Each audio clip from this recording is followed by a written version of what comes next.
23.1 परिचय। सर्वेक्षण अनुसंधान के दौरान विभिन्न चुनौतियां उत्पन्न होती हैं। इस अध्याय में हम सर्वेक्षणों की गुणवत्ता और विश्वसनीयता में सुधार के लिए इनमें से कुछ चुनौतियों पर चर्चा करेंगे।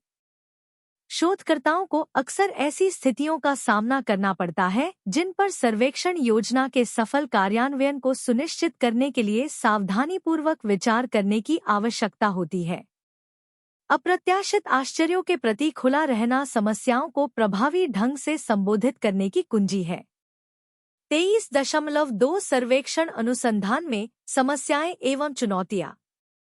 सर्वेक्षण की तैयारी और योजना बनाने के बाद शोधकर्ताओं को अक्सर कई समस्याओं का सामना करना पड़ता है। ये मुद्दे साक्षात्कारकर्ताओं या जांचकर्ताओं के अपर्याप्त प्रशिक्षण, उत्तरदाताओं और उपयुक्त क्षेत्र स्थानों को खोजने और उन तक पहुंचने में कठिनाइयों, डेटा संग्रह तकनीकों को लागू करने और लागत और संसाधनों के प्रबंधन से उत्पन्न हो सकते हैं। यह खंड उन कुछ चुनौतियों पर प्रकाश डालता है जिनका शोधकर्ताओं को क्षेत्र में सामना करना पड़ सकता है। साक्षात्कारकर्ताओं के प्रशिक्षण के बाद उत्तरदाताओं से संपर्क करने और उनकी फील्ड सेटिंग्स की प्रक्रिया शुरू हो सकती है। शोधकर्ता के लिए पहला कदम लक्षित आबादी की पहचान करना और सर्वेक्षण करने के लिए संबंधित संगठनों से अनुमति लेना है। यह ध्यान रखना महत्वपूर्ण है कि फील्ड सेटिंग्स दो प्रकार की होती है: औपचारिक, आधिकारिक और अनौपचारिक। इन दोनों सेटिंग्स में ऐसे व्यक्ति होंगे जिन्हें द्वारपाल माना जा सकता है या जिनके पास फील्ड सेटिंग्स में प्रवेश देने का अधिकार है। एक औपचारिक संगठन में द्वारपाल।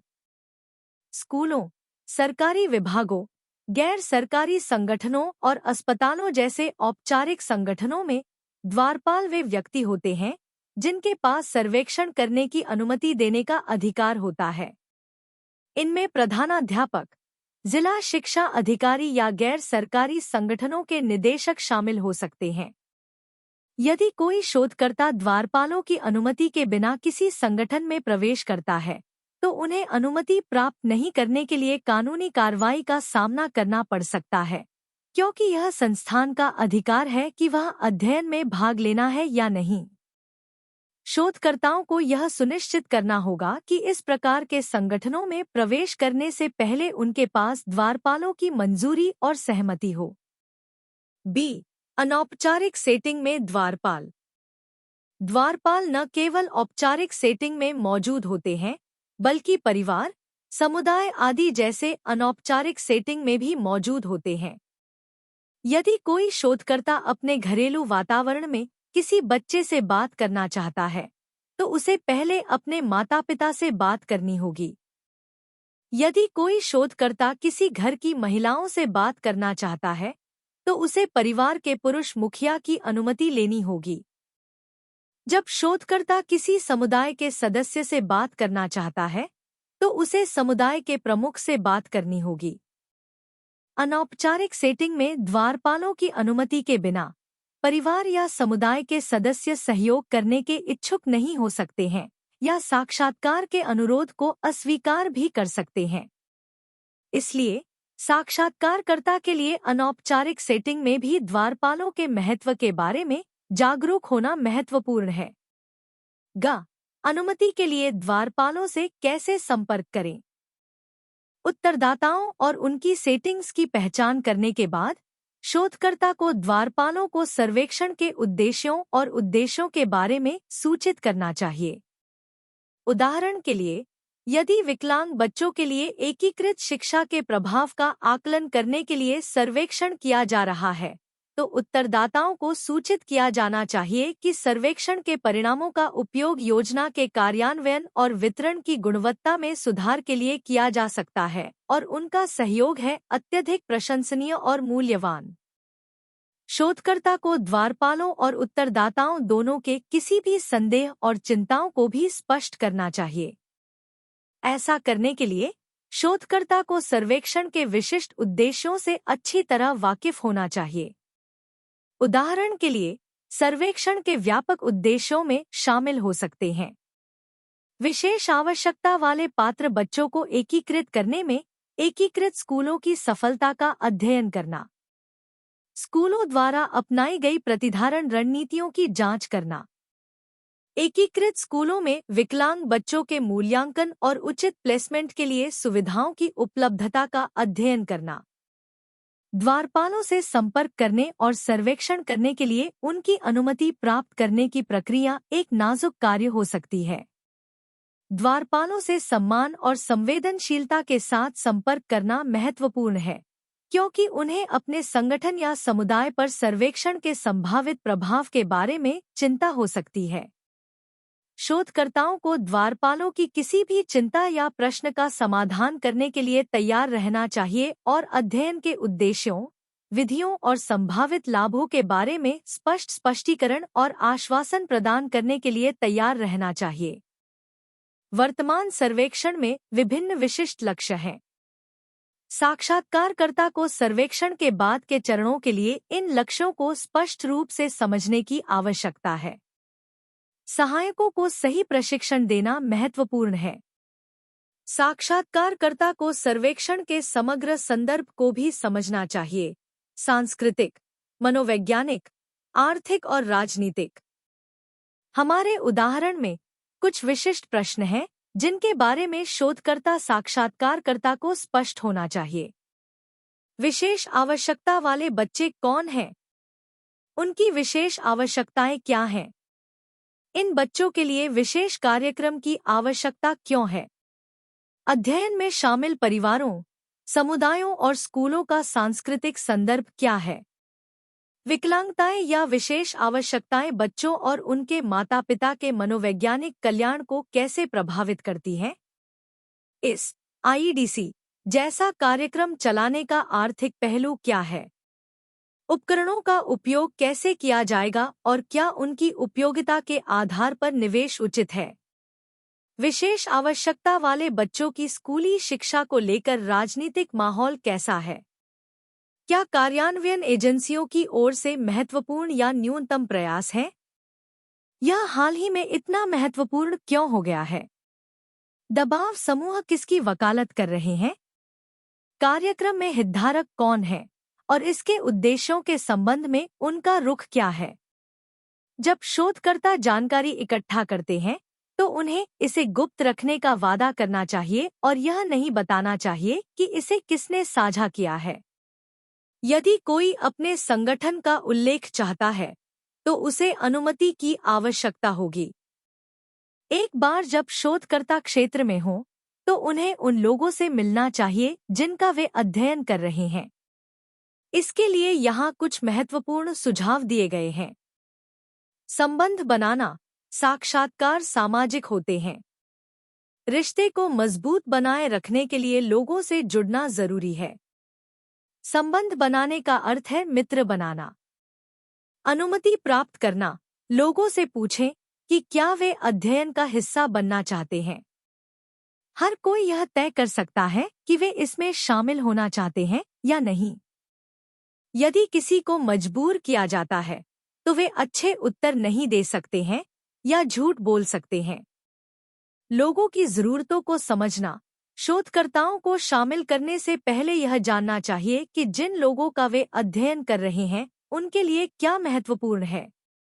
कभी-कभी सर्वेक्षण केवल शोधकर्ता के हितों की पूर्ति करते हैं, जो उचित नहीं है। अंतर देखना। हर कोई एक जैसा नहीं होता। सर्वेक्षण दिलचस्प होते हैं क्योंकि लोगों के विचार और कार्य अलग-अलग होते हैं। यदि सभी लोग एक जैसे होते तो हमें सर्वेक्षणों की आवश्यकता नहीं होती। धारणाओं से बचना। कभी-कभी हम लोगों के बारे में ऐसी बातें मान लेते हैं जो सच नहीं होती। इसका प्रभाव इस पर पड़ सकता है कि हम प्रश्न कैसे पूछते हैं या उनके साथ कैसा व्यवहार करते हैं। उदाहरण के लिए, हम विशेष आवश्यकता वाले बच्चों के बारे में अलग तरह से सोच सकते हैं। यह महत्वपूर्ण है कि निर्णय न लिया जाए। सुनना महत्वपूर्ण है।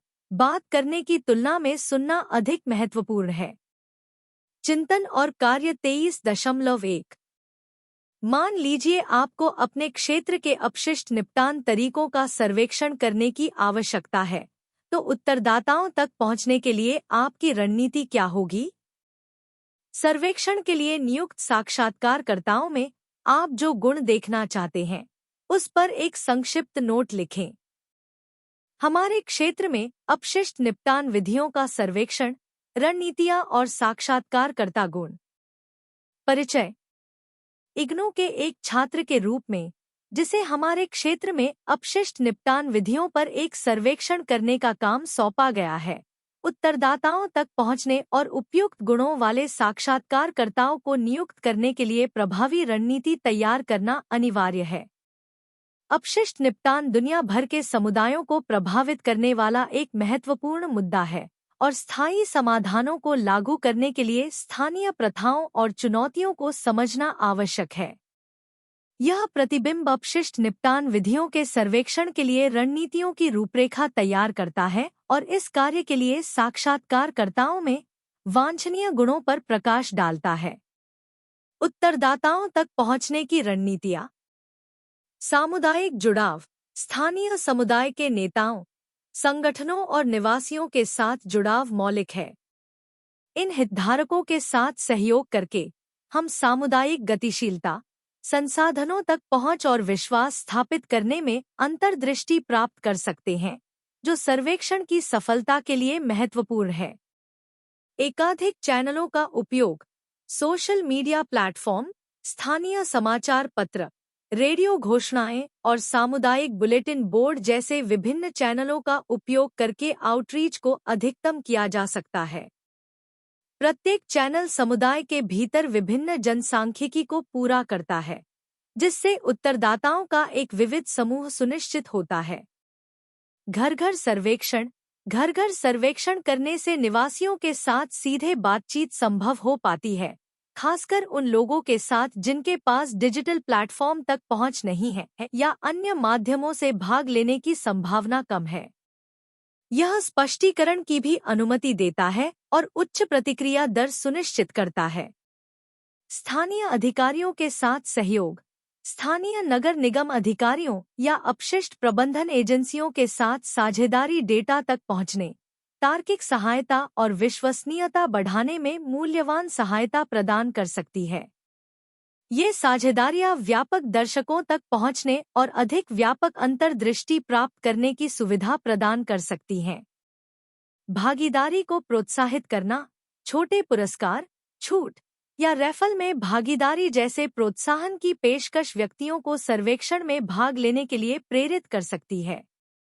यह दृष्टिकोण सर्वेक्षणों के प्रति उदासीनता या अनिच्छा को दूर करने में मदद करता है और उत्तरदाताओं से सक्रिय भागीदारी को प्रोत्साहित करता है। सामुदायिक कार्यक्रम और कार्यशालाएं।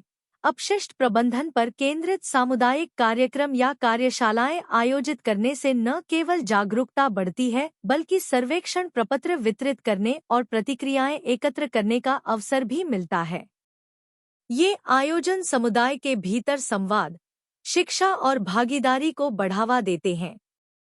ऑनलाइन प्लेटफॉर्म और मोबाइल एप्लीकेशन।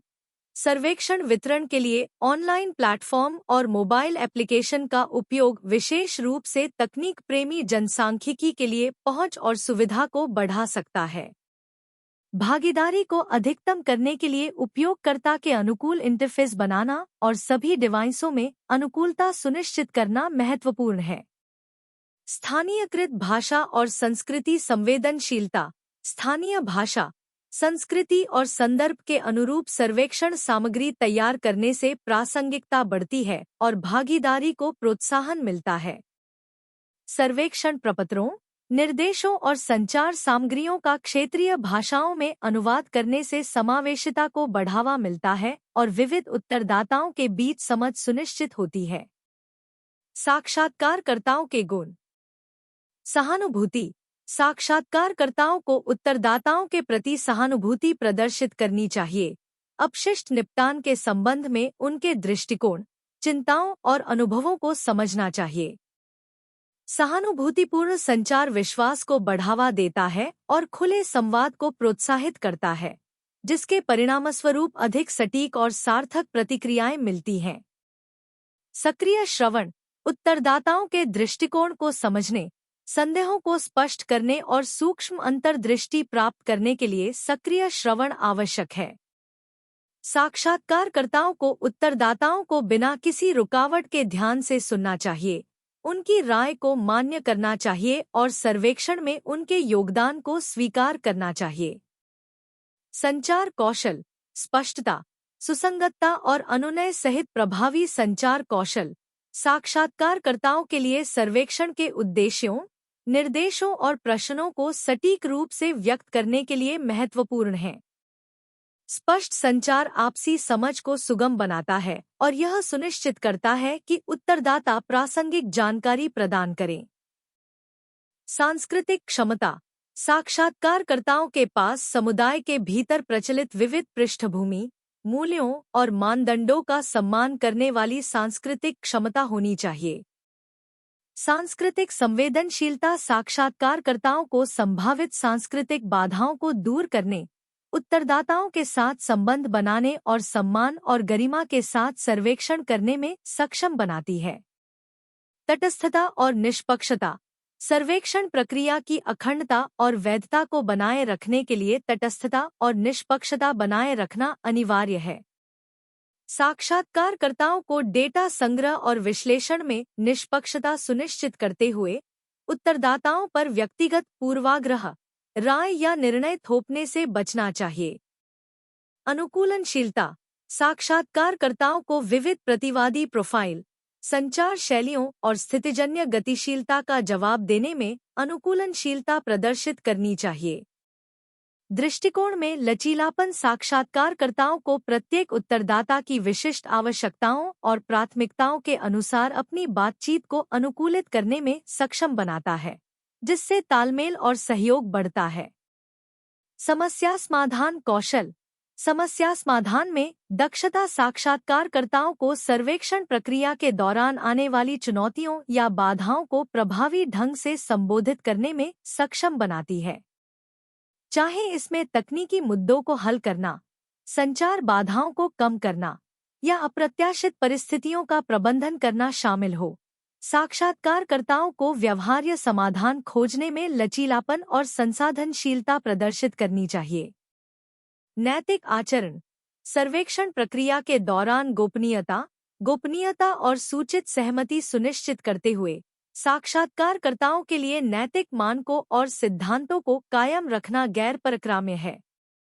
साक्षात्कारकर्ताओं को डेटा संग्रह और विश्लेषण की अखंडता की रक्षा करते हुए नैतिक दिशानिर्देशों का पालन करना चाहिए, उत्तरदाताओं के अधिकारों और गरिमा का सम्मान करना चाहिए।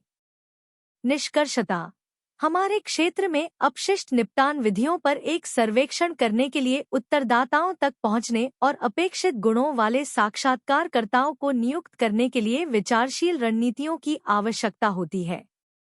समुदाय के साथ जुड़कर, विविध चैनलों का उपयोग करके और सांस्कृतिक संवेदनशीलता को प्राथमिकता देकर हम भागीदारी बढ़ा सकते हैं और स्थानीय अपशिष्ट प्रबंधन प्रथाओं में व्यापक अंतर्दृष्टि एकत्र कर सकते हैं। इस बीच सहानुभूति, सक्रिय श्रवण, सांस्कृतिक क्षमता और नैतिक आचरण वाले साक्षात्कारकर्ता सार्थक बातचीत को सुविधाजनक बनाने और सर्वेक्षण प्रक्रिया की अखंडता सुनिश्चित करने में महत्वपूर्ण भूमिका निभाते हैं। सहयोगात्मक प्रयासों और सर्वोत्तम प्रथाओं के पालन के माध्यम से हम अपशिष्ट निपटान चुनौतियों के बारे में अपनी समझ को आगे बढ़ा सकते हैं और अपने समुदाय के लिए स्थायी समाधानों के विकास में योगदान कर सकते हैं। 2. डेटा संग्रह तकनीकों को लागू करना। जब हम क्षेत्र में मुख्य सर्वेक्षण करना शुरू करते हैं, तो कई मुद्दे उठते हैं, विशेष रूप से हम डेटा कैसे इकट्ठा करते हैं, जैसे स्वप्रशासित प्रश्नावली और आमने-सामने साक्षात्कार का उपयोग करना। स्वप्रशासित प्रश्नावली मेल द्वारा प्रश्नावली भेजने में एक महत्वपूर्ण समस्या यह सुनिश्चित करना है कि वे वापस आ जाए। लोग अक्सर डाक द्वारा भेजी गई प्रश्नावलियों को भरने और वापस करने में अनिच्छुक महसूस करते हैं। इससे निपटने के लिए यह सुझाव दिया गया है कि सर्वेक्षण को वैध मानने के लिए भेजी गई प्रश्नावलियों में से कम 50% वापस कर दी जानी चाहिए। इस रिटर्न दर को प्राप्त करना उन स्थितियों में संभव है जहां शोधकर्ता व्यक्तिगत रूप से प्रश्नावली वितरित करते हैं, जैसे कि कक्षाओं या कार्यालयों में, लेकिन मेल सर्वेक्षण के लिए यह चुनौतीपूर्ण है। हालांकि रिटर्न दरों में सुधार के तरीके हैं। प्रश्नावली के साथ एक परिचयात्मक पत्र शामिल करें, जिसमें अध्ययन का उद्देश्य और इसका संचालन कौन कर रहा है यह बताया गया हो। एक अच्छी तरह से लिखा गया पत्र उत्तरदाताओं को प्रश्नावली भरने के लिए प्रेरित कर सकता है।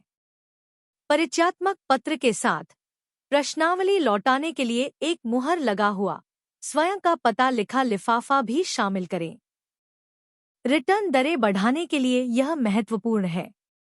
कुछ मामलों में पेन या छोटी रकम जैसे प्रोत्साहन देने से सहयोग को बढ़ावा मिल सकता है, लेकिन इससे नैतिक चिंताएं बढ़ सकती हैं और यह महंगा हो सकता है। अंत में उन लोगों को याद दिलाने और प्रोत्साहित करने के लिए एक संपूर्ण अनुवर्ती अभियान आवश्यक है जिन्होंने एक निश्चित तिथि तक अपनी प्रश्नावली वापस नहीं की है। इन उपायों के साथ भी यह संभावना नहीं है कि 70% से अधिक प्रश्नावली वापस कर दी जाएंगी।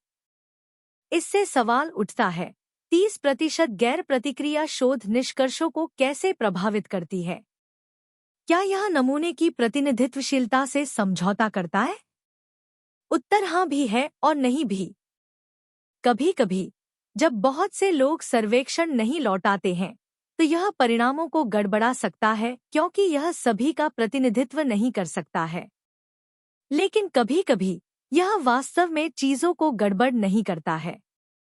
इससे निपटने का एक तरीका उन लोगों की तुलना करना है जिन्होंने सर्वेक्षण का जवाब नहीं दिया, उसी समूह के लोगों के बारे में किसी अन्य स्रोत से मिली जानकारी के साथ।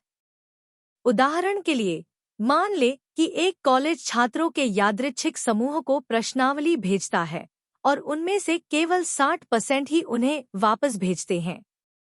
हम सर्वेक्षण में उत्तर देने वाले लोगों की उम्र, लिंग और वे क्या पढ़ रहे हैं, इसकी तुलना कॉलेज के सभी छात्रों के बारे में जानकारी से कर सकते हैं। यदि सर्वेक्षण और अन्य जानकारी के बीच कोई बड़ा अंतर नहीं है, तो हम कह सकते हैं कि जिन 40% ने जवाब नहीं दिया, वे उन 60% के समान हैं जिन्होंने जवाब दिया। इस तरह हम कह सकते हैं कि सर्वेक्षण सभी को ठीक दर्शाता है।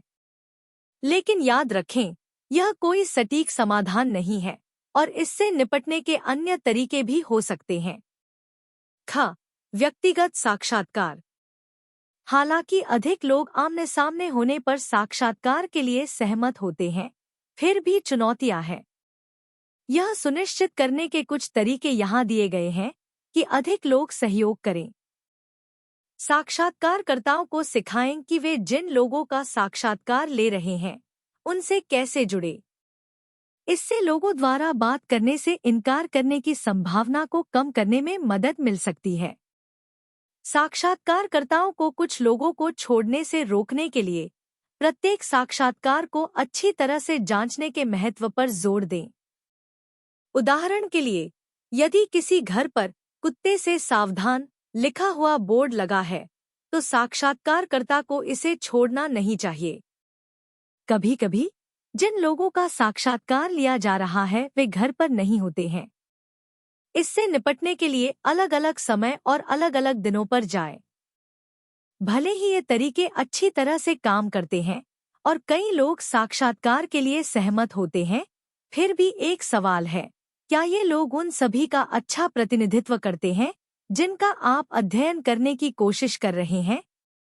जिस प्रकार सर्वेक्षण आप स्वयं भरते हैं, उसी प्रकार जिन लोगों का साक्षात्कार लिया गया उनकी तुलना पूरे समूह से करना महत्वपूर्ण है।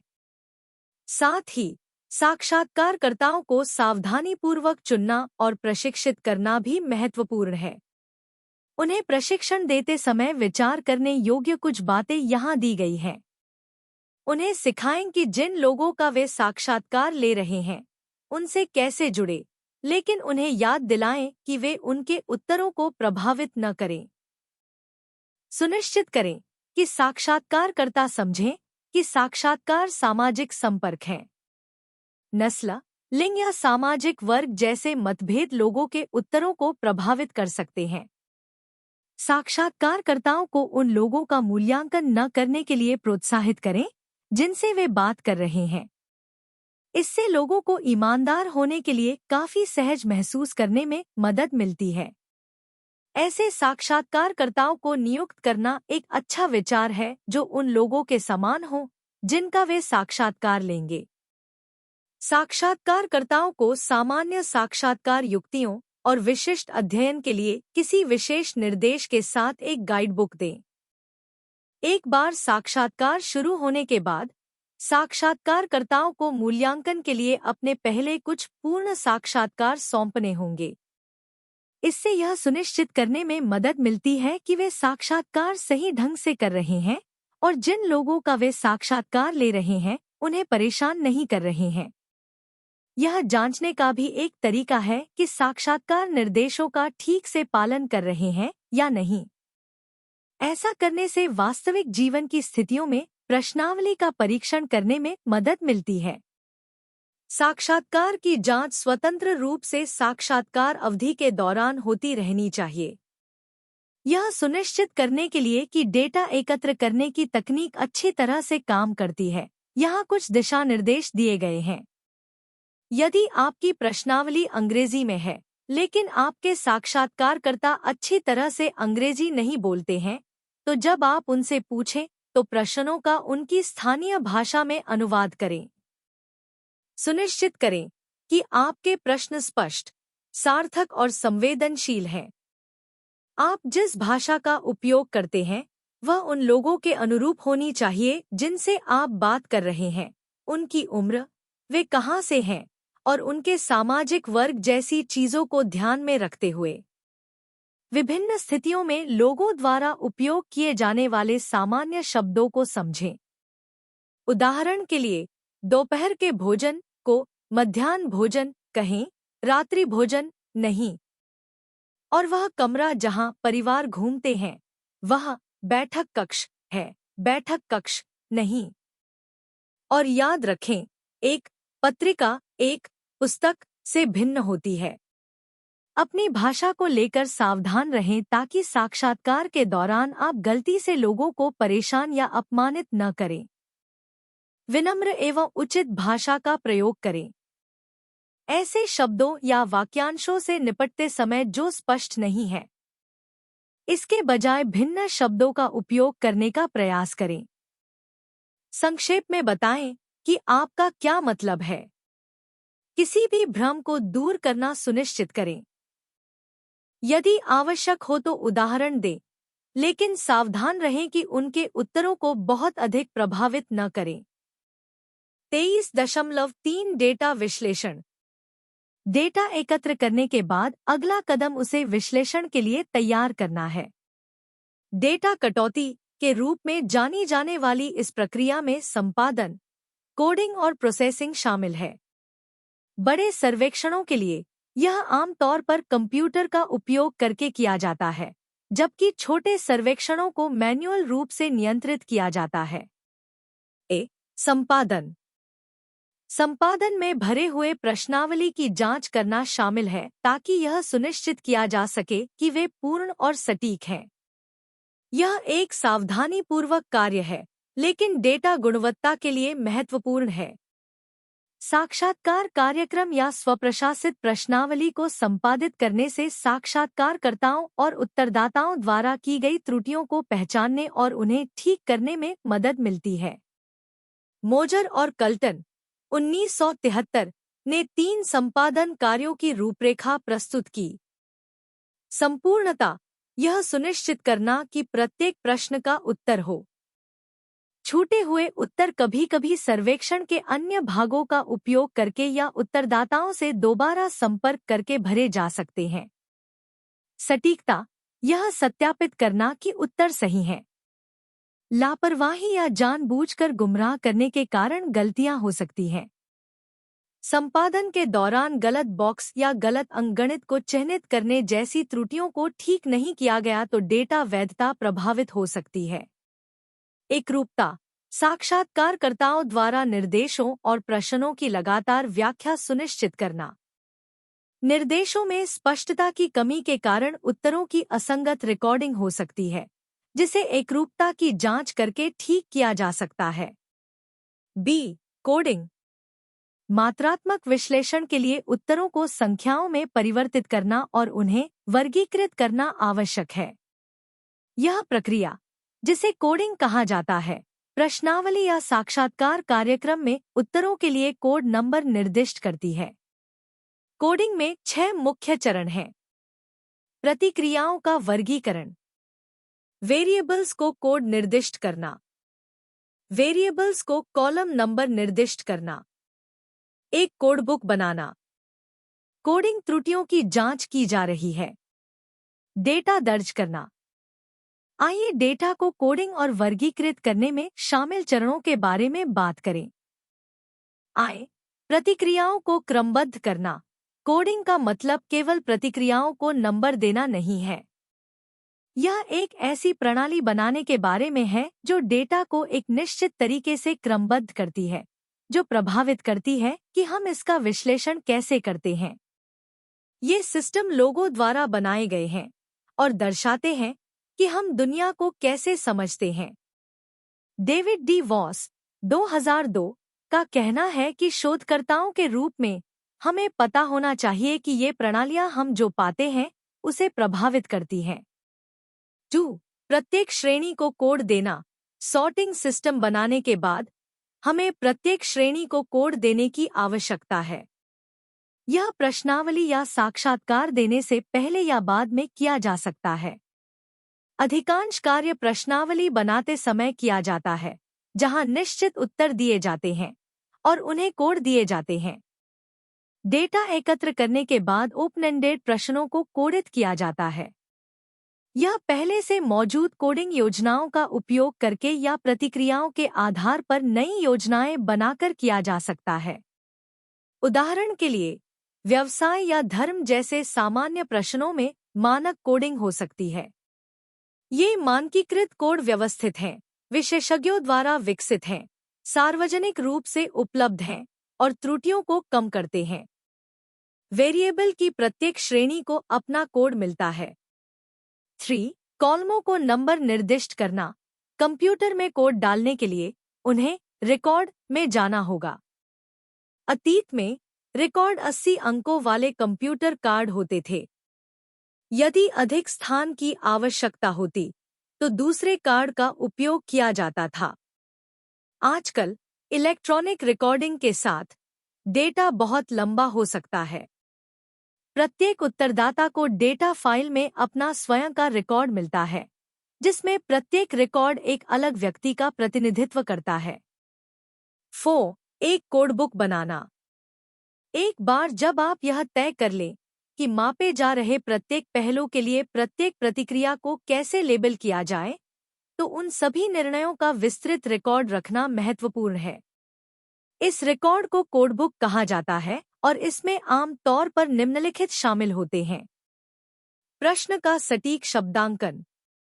मापे जा रहे प्रत्येक पहलू को एक नाम दिया गया है, जिसका उपयोग कार्यक्रम में किया जाता है। प्रत्येक पहलू के लिए शामिल डेटा का प्रकार। स्तंभों की वह श्रेणी जहां प्रत्येक पहलू का डेटा पाया जाता है। प्रत्येक प्रश्न के लिए मान्य कोड। प्रत्येक प्रश्न के लिए लुप्त डेटा दर्शाने वाले कोड। विशिष्ट प्रश्नों को कोड करने के लिए कोई विशेष निर्देश। कोडिंग त्रुटियों का पता लगाना। कोडिंग में गलतियां डेटा विश्लेषण के दौरान महत्वपूर्ण समस्याएं पैदा कर सकती हैं। सबसे गंभीर त्रुटियां तब होती हैं जब डेटा गलत कॉलम में रखा जाता है। हालांकि गलत कोड अधिक सामान्य है और डेटा संग्रह, मैन्युअल कोडिंग या डेटा प्रविष्टि के दौरान हो सकते हैं। हालांकि सभी त्रुटियों को दूर करना चुनौतीपूर्ण है, लेकिन जितना संभव हो उतनी त्रुटियों को ढूंढने और सही करने का प्रयास किया जाना चाहिए। डेटा प्रविष्टि। अतीत में डेटा को आमतौर पर मैन्युअल रूप से कोड किया जाता था और कीपंच ऑपरेटरों द्वारा कंप्यूटर में इनपुट किया जाता था। हालांकि कंप्यूटर प्रौद्योगिकी में प्रगति ने डेटा प्रविष्टि प्रक्रिया को बदल दिया है। सारणीकरण और डेटा विश्लेषण। एक साधारण कमांड के साथ कंप्यूटर डेटा विश्लेषण के लिए आवश्यक सभी सारणी तैयार कर सकते हैं। ये सारणियां एकत्रित डेटा को संख्यात्मक मानों में प्रस्तुत करती हैं, जो प्रतिभागियों की प्रतिक्रियाओं के वितरण को दर्शाती हैं। शोधकर्ता इस बिंदु तक पहुंचने के लिए सर्वेक्षण अनुसंधान के कई चरणों से गुजरते हैं। सारणीकरण सर्वेक्षण के निष्कर्षों को संक्षिप्त प्रारूप में प्रस्तुत करता है। हालांकि शोधकर्ताओं को इन निष्कर्षों की व्याख्या करने के लिए मात्रात्मक डेटा विश्लेषण प्रक्रियाओं की कुछ समझ होनी चाहिए। एल्ड्रिज और लेविन सर्वेक्षण विश्लेषण के 3 आयाम सुझाते हैं: वर्णनात्मक, विश्लेषणात्मक और प्रासंगिक। जबकि मुख्य रूप से वर्णनात्मक सर्वेक्षण वर्णनात्मक आयाम पर जोर देते हैं, विश्लेषणात्मक सर्वेक्षण विश्लेषणात्मक और प्रासंगिक दोनों पहलुओं पर प्रकाश डालते हैं। प्रभावी विश्लेषण में सर्वेक्षण की अनुसंधान क्षमता को पूरी तरह से साकार करने के लिए सभी 3 आयामों को विकसित करना शामिल है। यह ध्यान देने योग्य है कि डेटा विश्लेषण केवल एक तकनीकी कार्य नहीं है। डेटा का सटीक विश्लेषण और रिपोर्ट करना सामाजिक वैज्ञानिकों का नैतिक दायित्व है। अपने डेटा का विश्लेषण करने से पहले विचार के लिए बॉक्स 23.2 देखें।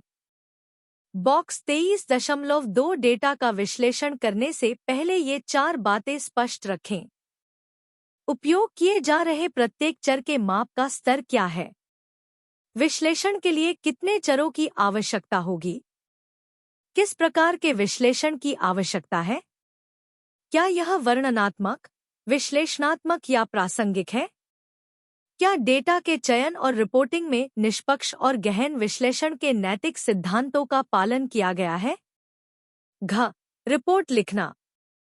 डेटा इकट्ठा करने के बाद सर्वेक्षण शोधकर्ता आमतौर पर रिपोर्ट लिखते और साझा करते हैं या उन्हें मौखिक रूप से प्रस्तुत करते हैं। सर्वेक्षण परिणामों की प्रस्तुति स्पष्ट और व्यापक होनी चाहिए। सर्वेक्षण अनुसंधान रिपोर्ट की गुणवत्ता का आकलन करने के लिए यहाँ कुछ प्रश्न दिए गए हैं। क्या पाठक प्रदान की गई जानकारी के आधार पर रिपोर्ट को दोहरा सकता है? क्या सर्वेक्षण अनुसंधान के सभी चरणों को अच्छी तरह समझाया गया है?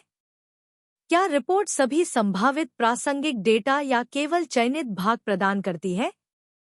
कई अध्ययनों में व्यापक प्रारंभिक सांख्यिकीय विश्लेषण की आवश्यकता होती है, लेकिन आमतौर पर केवल मुख्य निष्कर्षों को ही रिपोर्ट में शामिल किया जाता है।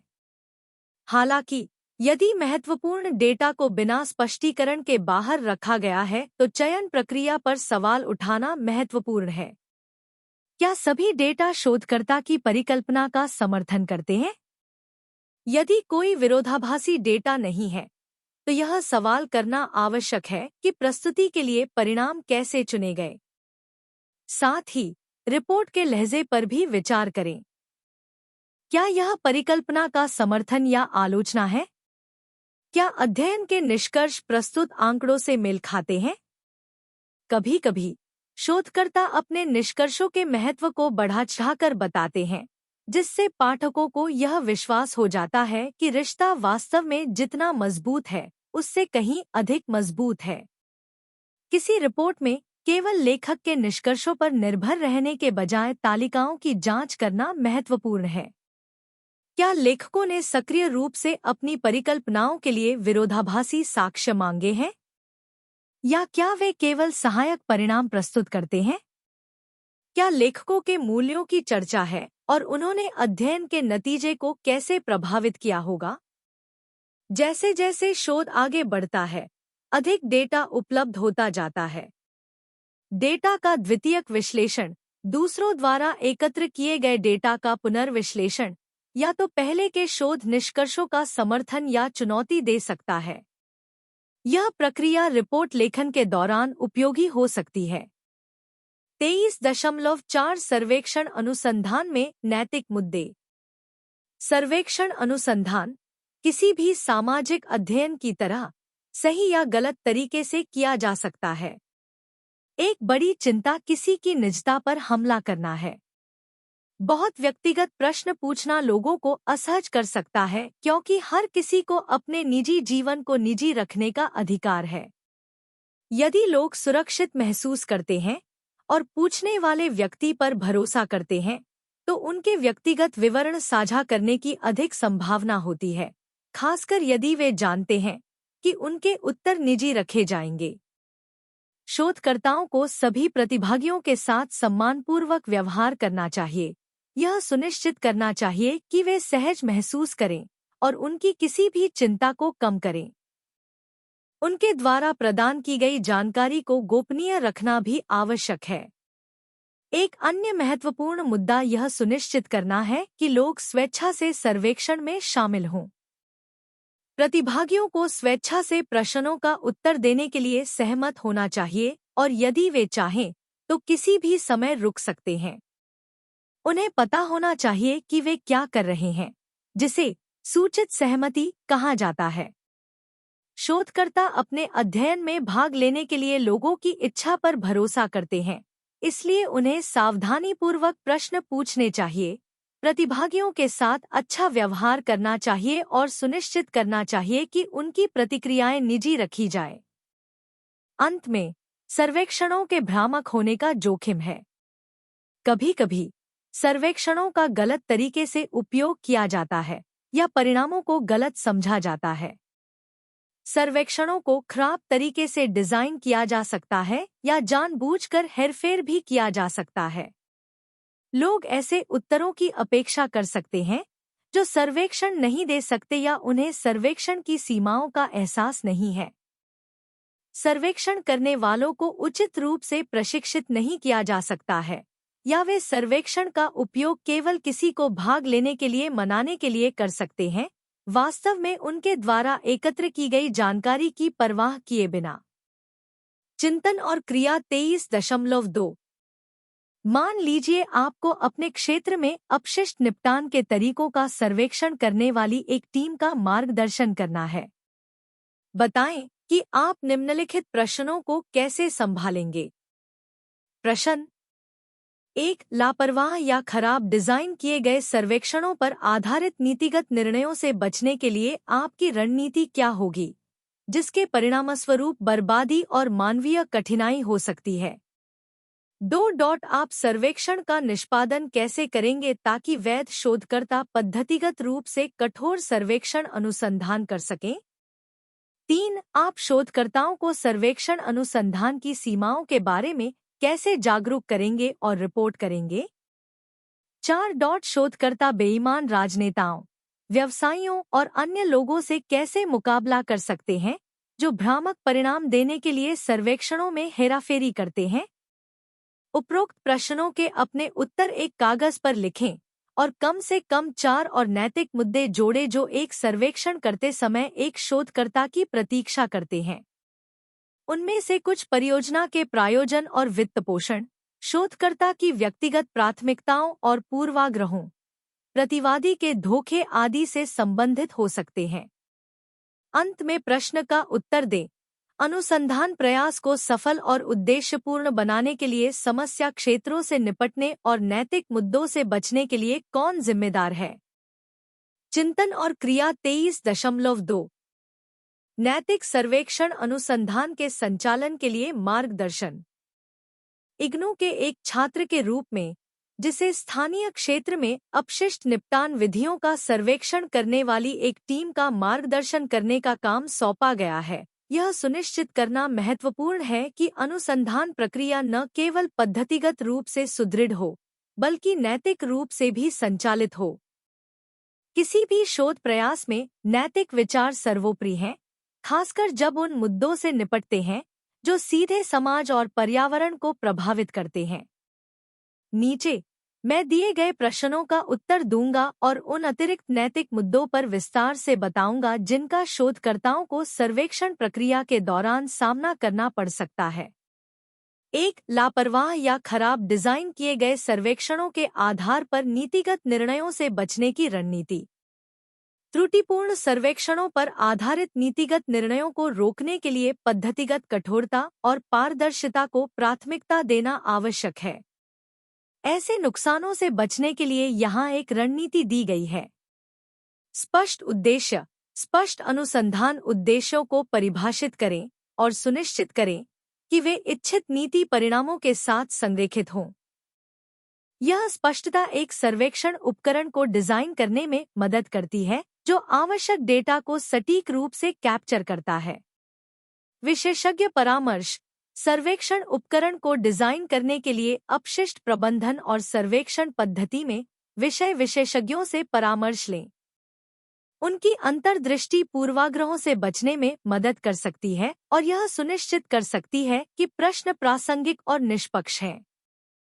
पायलट परीक्षण। लक्षित आबादी के एक छोटे नमूने पर सर्वेक्षण उपकरण का पायलट परीक्षण आयोजित करें।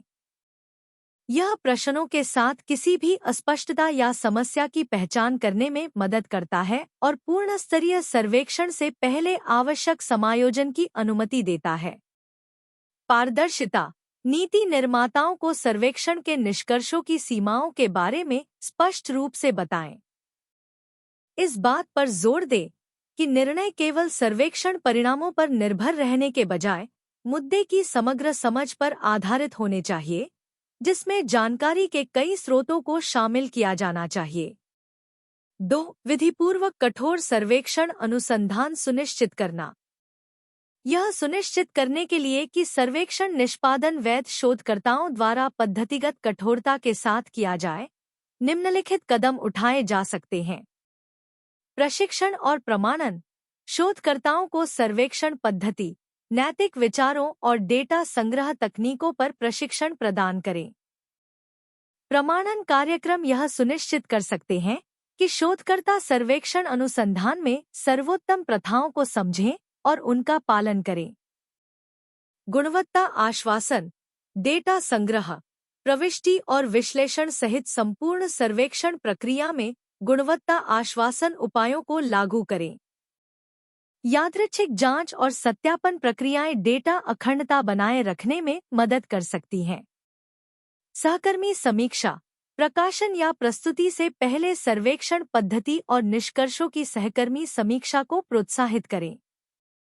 बाहरी सत्यापन शोध निष्कर्षों की विश्वसनीयता को बढ़ाता है और किसी भी संभावित पूर्वाग्रह या खामियों की पहचान करता है। सार्वजनिक पहुंच। अन्य शोधकर्ताओं द्वारा जांच और प्रतिकृति की अनुमति देने के लिए सर्वेक्षण पद्धति और निष्कर्षों को सार्वजनिक रूप से सुलभ बनाएं। पारदर्शिता अनुसंधान प्रक्रिया में जवाबदेही और विश्वास को बढ़ावा देती है। 3. सर्वेक्षण अनुसंधान की रिपोर्टिंग सीमाएं। शोधकर्ताओं को अपने सर्वेक्षण अनुसंधान की सीमाओं को स्वीकार करने और रिपोर्ट करने के महत्व के बारे में जागरूक किया जाना चाहिए। इसे इसके माध्यम से हासिल किया जा सकता है। व्यापक रिपोर्टिंग। सर्वेक्षण पद्धति, नमूना आकार, प्रतिक्रिया दर और संभावित पूर्वाग्रहों की सीमाओं पर चर्चा करने के लिए अनुसंधान रिपोर्ट या प्रकाशनों में एक समर्पित अनुभाग शामिल करें। संवेदनशीलता विश्लेषण। विभिन्न धारणाओं या परिदृश्यों के तहत निष्कर्षों की मजबूती का आकलन करने के लिए संवेदनशीलता विश्लेषण करें। इससे सर्वेक्षण डेटा से निकाले गए निष्कर्षों पर सीमाओं के संभावित प्रभाव को समझने में मदद मिलती है। खुला संवाद। सर्वेक्षण अनुसंधान की अंतर्निहित अनिश्चितताओं और सीमाओं के बारे में शोधकर्ताओं, नीति निर्माताओं और हितधारकों के बीच एक खुली बातचीत को बढ़ावा देना। भविष्य के शोध प्रयासों को बेहतर बनाने के लिए रचनात्मक आलोचना और बहस को प्रोत्साहित करें। 4. सर्वेक्षण धांधली का मुकाबला। बेईमान व्यक्तियों या संस्थाओं द्वारा सर्वेक्षण में धांधली से निपटने के लिए शोधकर्ता निम्नलिखित कदम उठा सकते हैं। गुमनामी और गोपनीयता। सर्वेक्षण प्रतिक्रियाओं पर बाहरी प्रभाव या दबाव को कम करने के लिए प्रतिवादी की गुमनामी और गोपनीयता सुनिश्चित करें।